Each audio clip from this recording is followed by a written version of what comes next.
मांडवी या रस्त्याने आम्ही काल जात असताना सायंकाळी रात्रीची 10 वाजताची लाईव्ह गोष्ट आहे, माझ्या समोर घडलेली घटना आहे। या घटनेमध्ये माझी माता डिलिव्हरीसाठी जात असताना या गड्ड्यामध्ये त्या ऑटोचं चाक निघालं। त्या चाक निघाल्यामुळे त्या माझ्या मात्याला एवढं दुःखद वेदना झाल्या।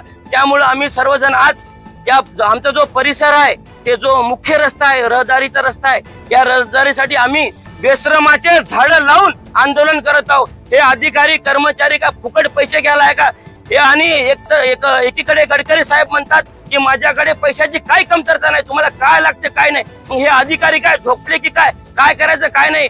आणि जो समृद्धी महामार्ग आमचा झालेला आहे तो या आमच्या रस्त्यामुळे झालेला आहे। इथून सर्व केटीसीचे वाहन, मोठमोठे वाहन इथून जातात, त्यांच्या वाहनामुळे हे अशी घटना घडलेली आहे। सरकारनं जर गंभीर दखल घेतलं नाही, 2 दिवसामध्ये जर या रस्त्याची त्यांनी व्यवस्था केली नाही, कोणतेही जर अपघात घडले, कोणती जर दुःखद घटना इथं जर घडली तर अधिकारी यासाठी जबाबदार राहतील। आणि अधिकाऱ्यांना या गोष्टीची जाणीव झाली पाहिजे। अधिकारी जर खडबडून जागे नाही झाले तर त्यांच्या ऑफिसला आम्ही ताळा लावू, आणि नाही तर तिथं त्याच्या ऑफिसमध्ये त्याच्या खुर्चीला हार घालू।